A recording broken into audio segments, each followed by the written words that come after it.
All right, Rob, I'm just going to show you a few things on Accordance Bible software. So let me just explain a few things. Everything that is in the screen on the screen right now, this is what we call the workspace. I call it New Study. You can create different workspaces and then save them. So for example, if I want to open another workspace that is saved, I just right-click on Accordance and say I go under simple construct number 2. That will open another workspace that I have here. And so you can do that, and you can even have a few of them opened at once.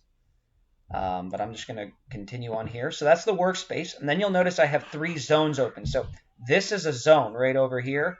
This is another zone, and then this would be another zone over here. Now, those are the zones. These little things up here, these little boxes are tabs. And then you can also put a pane within a zone. So for example, if I hit on Gentiles, this word right here, it's going to pull up a pane. This is what we call a pane. It's within a zone. Here, it brings up the word usage along with the lexicon lookup with all my different lexicons. Now, say I wanted to get the Greek pronunciation of a word. All I do is click on the word. You have to make sure live click is on up here. If you don't have live click on and you're clicking, nothing's going to happen.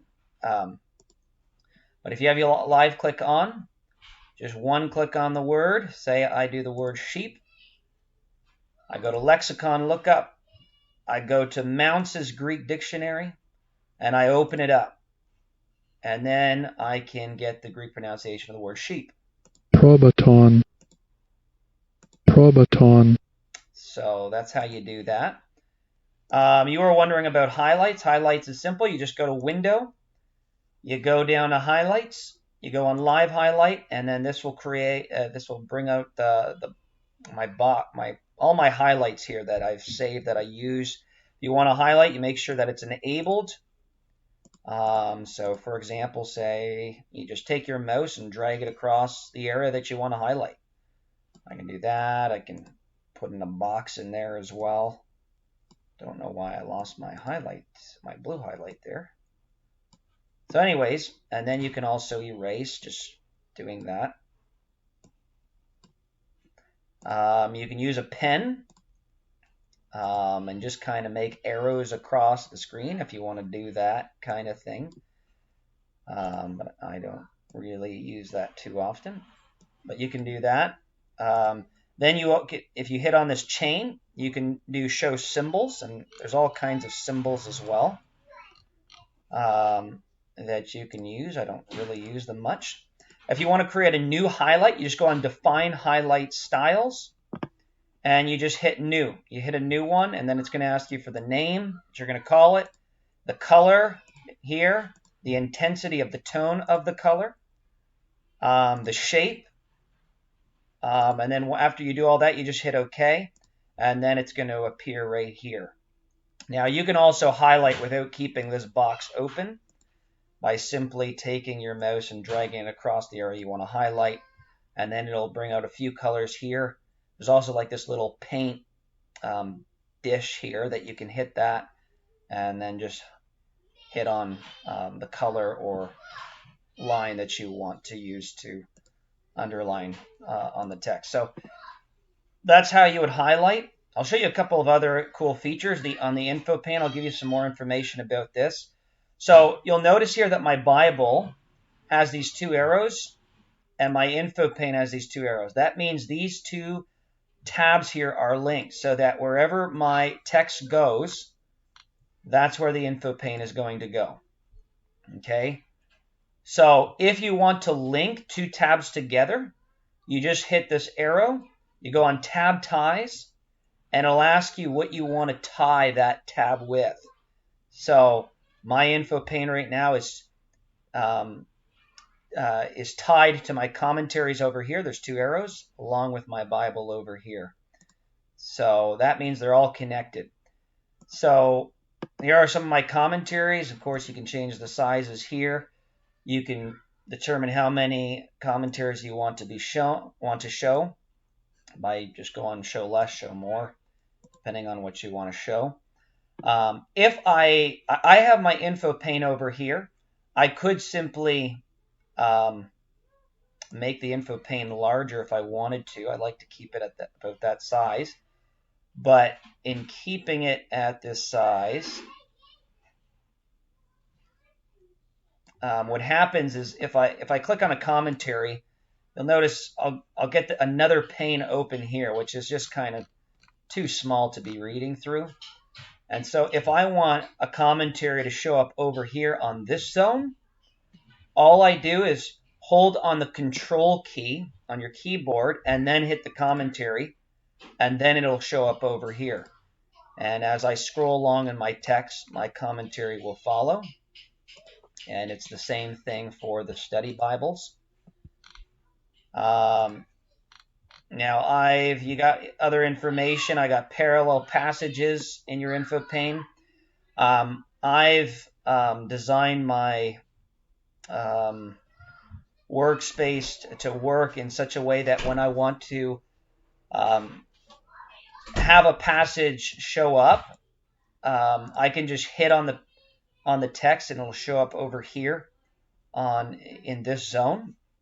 So it's just kind of quick for me to go from passage to passage as I'm looking through them. Same thing with cross references, or you can just simply hold on it and it'll come up. You got topics that'll show up on that particular passage as well. If you have a timeline, the timeline and the atlas are good resources to get. Super, super helpful. So, for example, if I want to hit on Christ Public Ministry, it'll bring me to my timeline. Well, actually, I'm going to close this workspace for a second. So, yeah, it'll bring me to my timeline. And let's see, where's Christ Public Ministry? Right here. So, AD 29 through 33, it'll give you a brief description of Jesus, what he did. And yeah, I mean, you can do that for anything. So if I want to look up, say King Ahab, I can do that. It'll bring me to Ahab. I can click on his name. It'll give me some information. It says King of Israel who married Jezebel and promoted Baal worship. Give me the approximate time of his reign. And then if I want to find out more information about Ahab, all I do is click on his name. And it'll bring me to one of my dictionaries. And then I can read about him there. And then, of course, you can just change dictionaries over here as well. So the timeline is super helpful. The atlas is also super helpful. So let me just pull out my atlas right here. And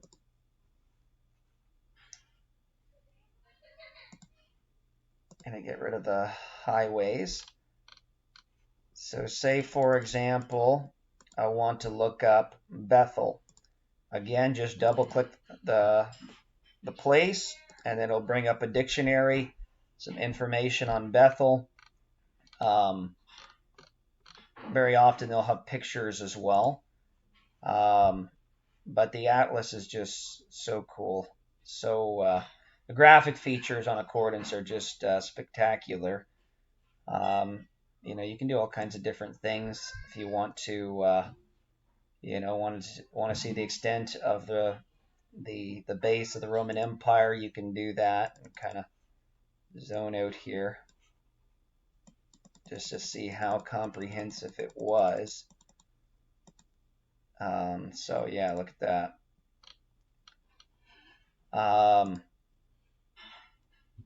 But yeah, all kinds of different things that you can do with the atlas.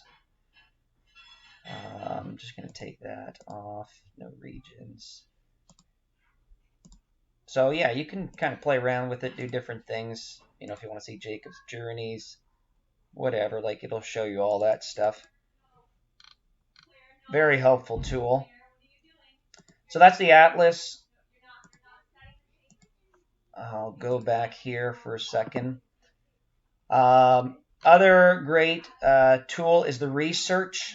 tool. So to get to research, again, you just hit this little plus sign here, go down to research, and then you can confine your search to whatever. If you want to look something in, your theological resources, say you want to do the Trinity, just hit that in. Your theological resources will come up. I've made my own set of favorites. So say I want to look up, the temple. I just do that, and then I can start going through,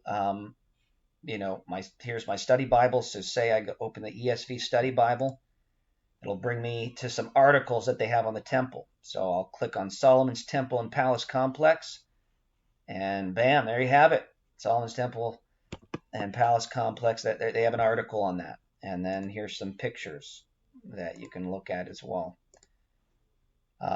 So you can do that. You can just start going through all your resources.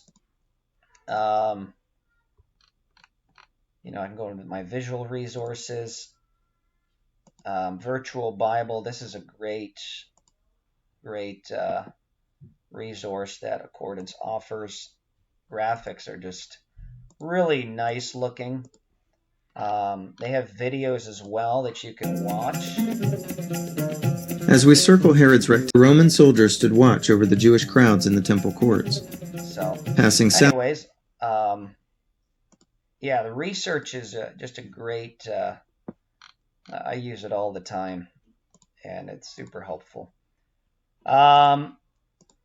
So I'll maybe just show you how to. Normally, when I'm studying week from week, I'll have this Bible opened with my info pane, along with my commentaries always linked, so that wherever I am in this passage that I'm studying, everything's linked together.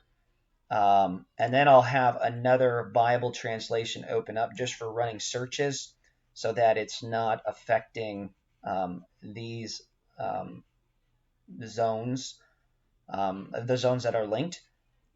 So, say if I want to run a search, say I hit in the word truth, then it'll show me how many times that word's used in the Bible. It'll show me up here it's used 142 times. And you can start scrolling through, looking at all the verses that uses that word. You can look at some visual charts as well. You want to pull out a pie chart, for example, to kind of get a visual look at the different Greek words that would be used for that word. So you can do that. There's different kind of charts that you can pull out. But anyway, so yeah, you can run searches. You can, again, confine your search to whatever, New Testament, Gospels. You can, you can make it up yourself too, what you want to look at. It's just showing you a few things there that you can do. If you want to know where to go to confine your search, it's just this little plus sign here. You just hit that, and then it'll ask you for all text, history, whatever, New Testament, Gospels, or define your own range.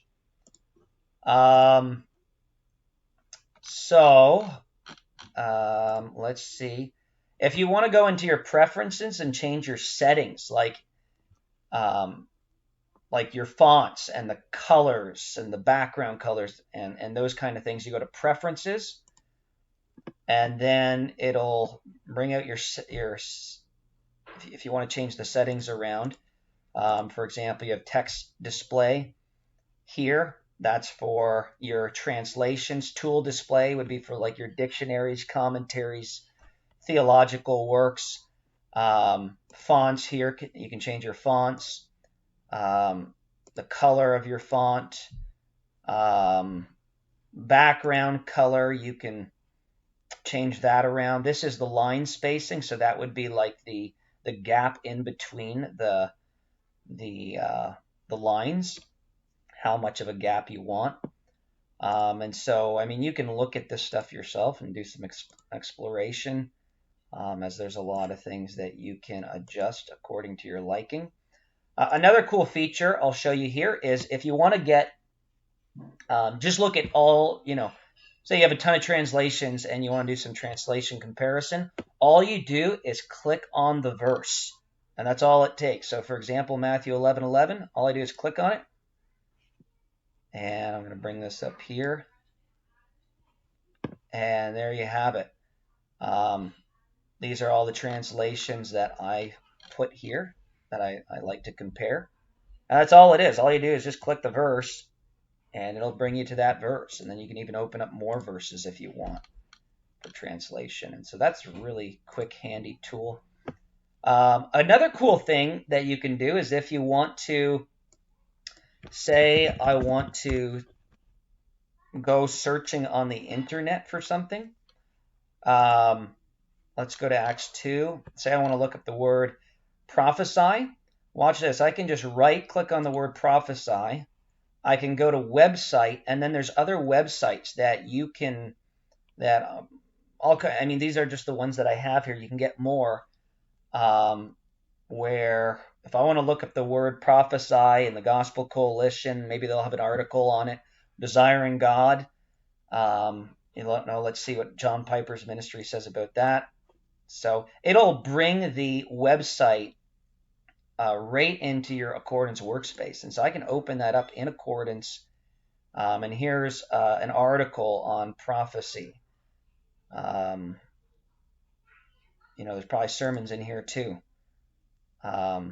So I can look at what Piper wrote about the gift of prophecy. So that's a pretty cool feature. Say I wanted to go on Peter, go to Wikipedia. Not that Wikipedia is, any kind of solid website or anything, but, if you want to find out some information even from Wikipedia, so you can use all kinds of different websites that Accordance offers. Just trying to show you some quick features here. Here's your library. So everything's organized in your library.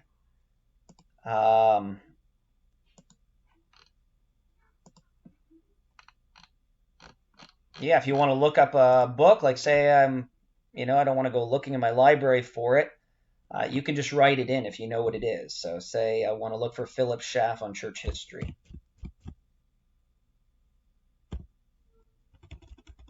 Actually, I'll just put Schaff. So there we go. I'll read Schaff's church history, 8 volumes. Right? Gonna read that tonight. No, I'm just kidding. I'll never read all that. But the cool thing is that when you have resources in your library, very often it's more for reference.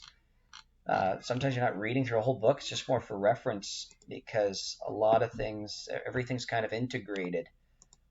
So you can find information that you want to find. Anyways, there's a few features. Like you'll notice on your Accordance that you have your toolbar open. I don't. So the toolbar is right like this thing right here, but I find I can get to that information just as fast without this here. And then this way I have more real estate on my screen. So I usually don't keep the toolbar there. And it's the same thing with the instant details. A lot of people have that open where the information just automatically appears as you hover over a word. But again, I don't really bother with that because I can just hold down on the word and get the information when I want it. And then it'll pop up.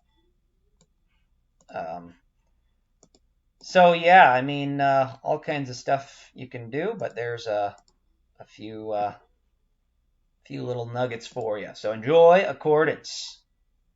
All right, we'll see you.